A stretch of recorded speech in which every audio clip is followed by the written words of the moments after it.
jemaat beriman yang terkasih dalam Kristus. Selamat hari Minggu Pasca yang kedua, dan pantas kalau saya ucapkan selamat Pasca bagi kita semua yang hadir di dalam perayaan Ekaristi. Semoga Tuhan yang bangkit melimpahkan berkat berlimpah kepada kita semua.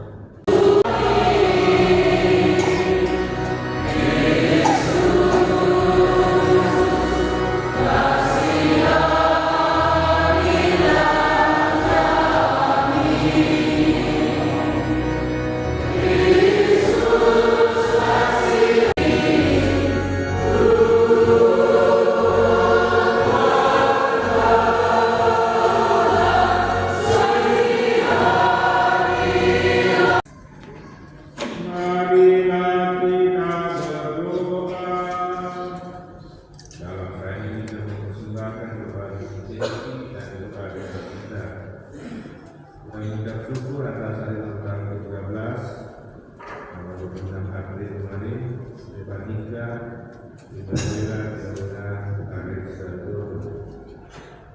Syukur atas ulang tahun Bapak Bodo Gadu. Semoga Tuhan memberkati kehidupan selanjutnya. Kuduskan kami, tambah harapan yang telah Engkau anugerahkan, agar kami semua semakin memahami betapa agung kebaptisan yang mensucikan kami, betapa luhur Roh yang melahirkan kami kembali, dan betapa mulia darah yang menebus kami. Dengan kemenangan Tuhan kami Yesus Putra-Mu yang berkuasa bersama Engkau dalam persatuan Roh Kudus Allah sepanjang segala masa.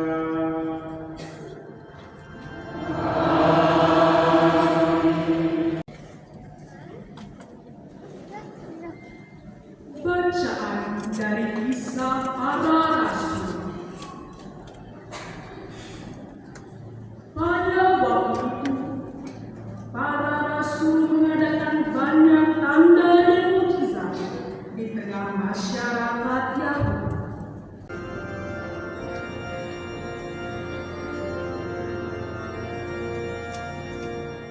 Bersyukurlah kepada Tuhan, sebab Dia baik, kekal abadi kasih setia-Nya.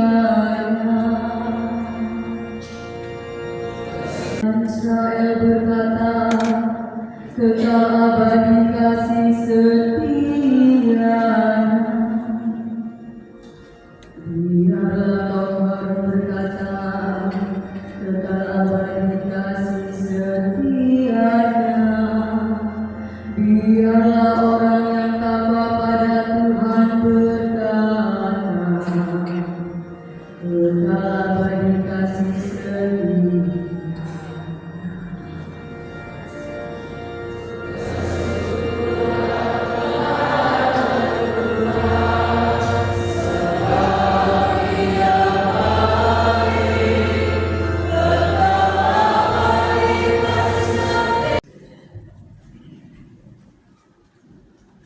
Bacaan dari kitab Wahyu.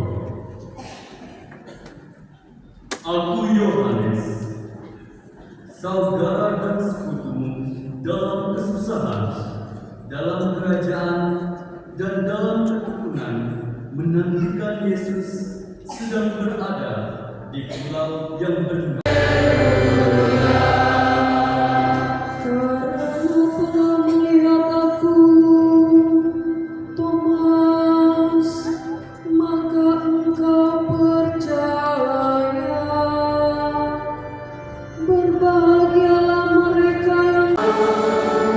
Injil suci menurut Yohanes.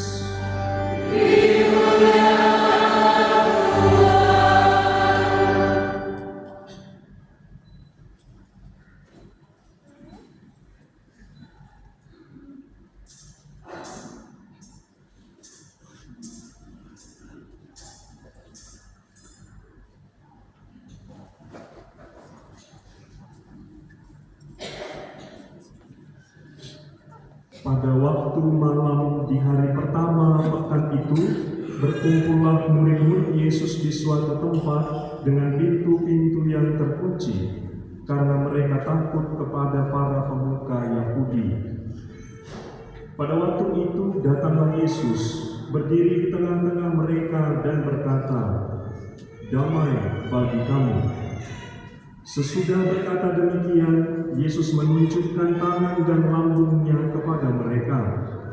Murid-murid itu bersukacita ketika mereka melihat Tuhan. Lalu kata Yesus sekali lagi, "Damai bagi kamu. Sama seperti Bapa mengutus aku, demikian juga sekarang aku mengutus kamu." Sesudah berkata demikian, Yesus menghembusi mereka dan berkata, "Terimalah Roh Kudus. Jika kamu mengampuni dosa orang, dosanya diampuni, dan jika kamu menyatakan dosa orang tetap ada, dosanya tetap ada." Ketika Yesus datang ke situ, Thomas, seorang dari ke-12 murid yang juga disebut Didimus, tidak ada bersama-sama mereka. Kata murid-murid yang lain itu kepadanya, "Kami telah melihat Tuhan." Tetapi Thomas berkata kepada mereka, "Sebelum aku melihat bekas paku pada tangannya, dan sebelum aku menaruh jariku ke dalam bekas paku itu, dan menaruh tanganku ke lambungnya, sekali-kali aku tidak akan percaya." 8 hari kemudian, murid-murid Yesus berada kembali dalam rumah itu, dan Thomas bersama-sama dengan mereka. Sementara pintu-pintu terkunci, Yesus datang. Ia berdiri di tengah-tengah mereka dan berkata, "Damai bagi kamu." Kemudian Yesus berkata kepada Thomas, "Taruhlah jarimu di sini, dan lihatlah tanganku. Ulurkanlah tangan dan taruhlah ke lambungku. Dan jangan engkau tidak percaya lagi, melainkan percaya." Thomas menjawab dia, "Ya Tuhanku dan Allahku." Kata Yesus kepadanya, "Karena engkau telah melihat aku, maka engkau percaya. Berbahagialah mereka yang tidak melihat, namun percaya." Memang masih banyak tanda mukjizat lain yang diperbuat Yesus di depan mata murid-muridnya yang tidak tercatat dalam kitab ini. Tetapi hal-hal ini telah dicatat supaya kamu percaya bahwa Yesuslah Mesias, Putra Allah, dan supaya karena percaya kamu memperoleh hidup dalam nama-Nya. Demikianlah sabda Tuhan.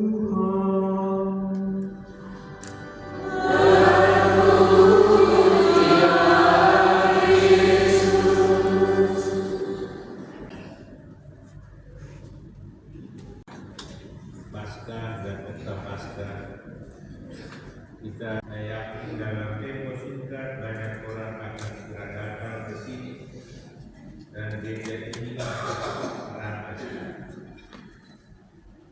Mengapa manusia mau datang melihat nampaknya? Karena manusia rindu melihat hal-hal yang luar biasa. Tidak percaya. Bapak Ibu, saudara-saudara yang terkasih, melihat Yesus bukan satu-satunya syarat untuk mengimani Yesus Kristus. Beberapa contoh dapat kita lihat dalam kitab suci. Herodes dan Pilatus melihat dan berbicara dengan Yesus, tetapi tidak percaya. Apa gunanya para serdadu tidak memakan melihat Yesus kembali, tetapi tidak percaya? Malah sebaliknya mereka sombong dengan uang. Mereka menipu orang banyak bahwa Yesus adalah dua keutamaan dari Rasul Thomas. Pertama, dia sama sekali menolak untuk percaya apa yang sebenarnya dia tidak dapat percaya karena dia belum melihat. Jadi Thomas itu bukanlah seorang yang munafik yang berpura-pura percaya. Mungkin Thomas ini orang yang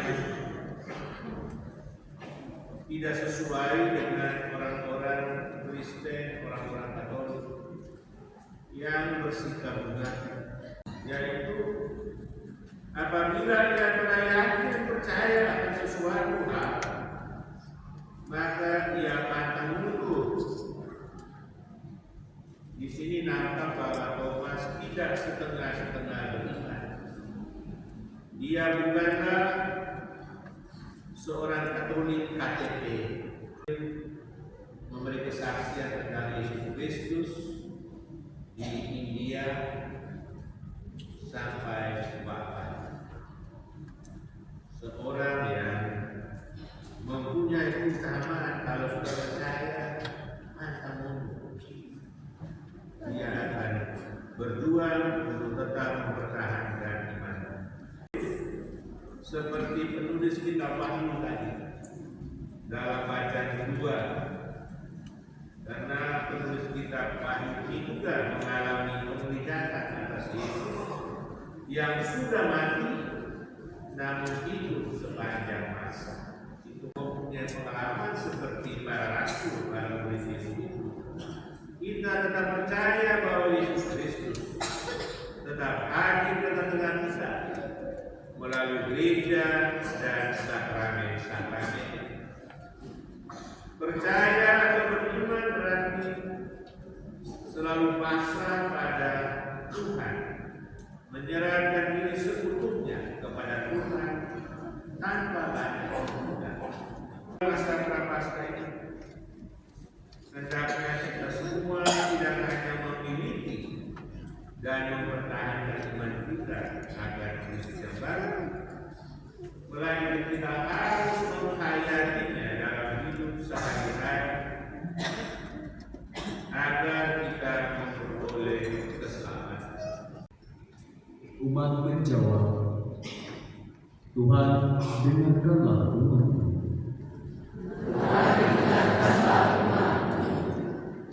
Bagi para gembala umat beriman, semoga para gembala umat beriman mempergunakan daya penyembuhan, pengampunan, dan pendamaian yang dipercayakan oleh Yesus kepada mereka untuk mengabdi kepada umat Allah dan melayani orang-orang yang mencari kebenaran. Marilah kita mohon. Tuhan, dengarkanlah umat.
dan dukan kepadamu.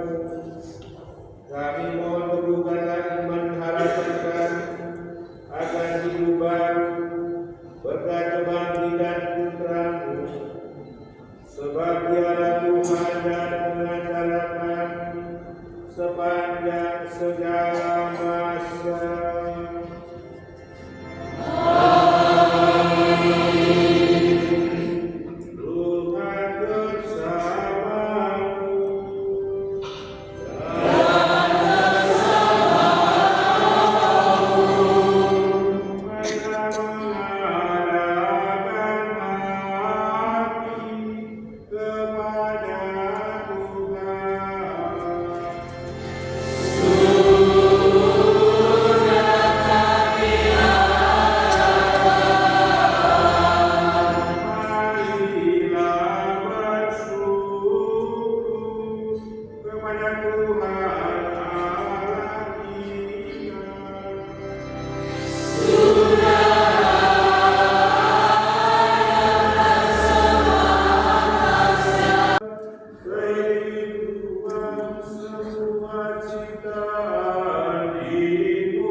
Tidak ada Dia yang menghapus dosa. Berbahagialah saudara-saudara yang diundang ke perjamuan anak domba.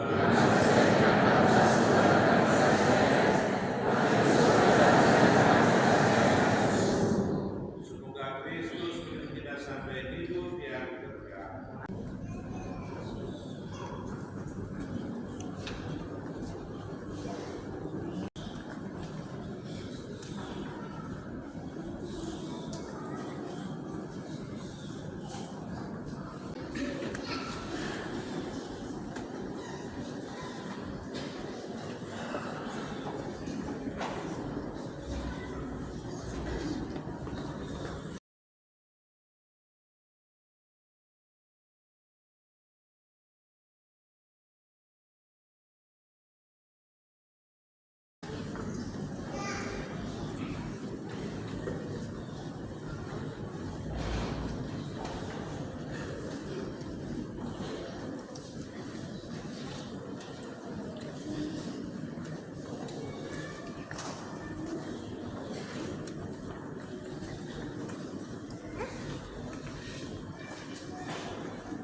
yang telah kami dengan jaya.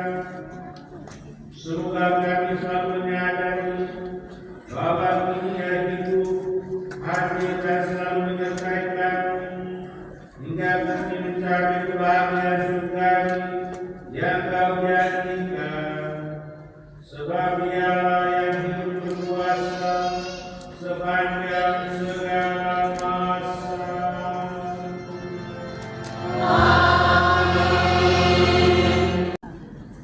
Hari Minggu 4 Mei 2025 adalah hari Minggu Paskah dan saudari Kesia Priscilia Wati. Minggu sore 4 Mei 2025 pukul 18.00 WIB. Kor dan Pemazmur Lingkungan Santo Yosef. Organis saudari Gaudia Grenadea.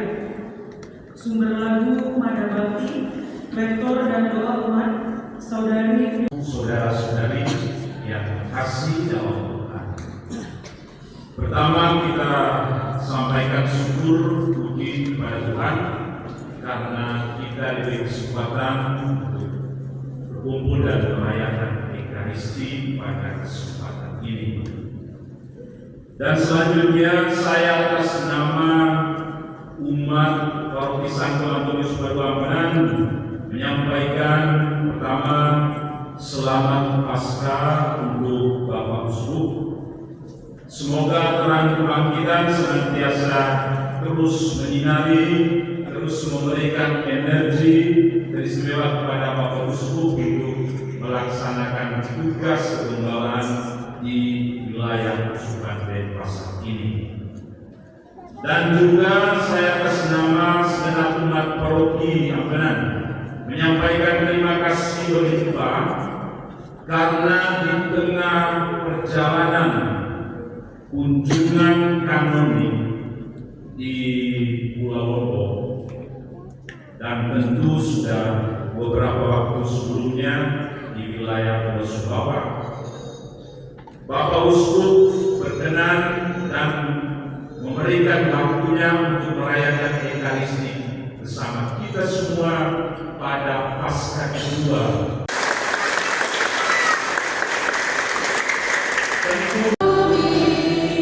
Tuhan bersama.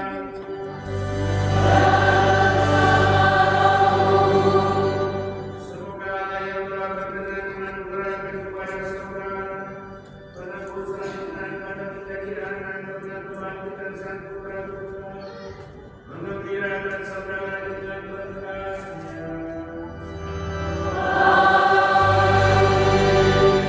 Semoga saudara yang telah belajar penebusannya telah menerima anugerah kemerdekaan sejarah, mampu menikmati wajah banyak berlimpah dan berkahnya.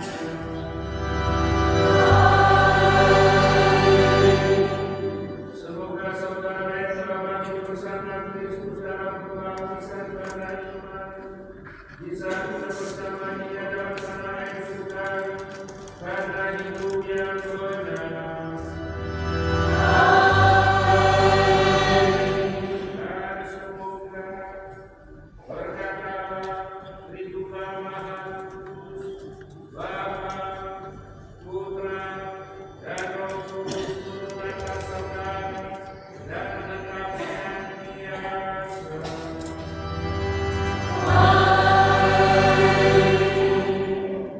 Saudara-saudari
1, 2, 3.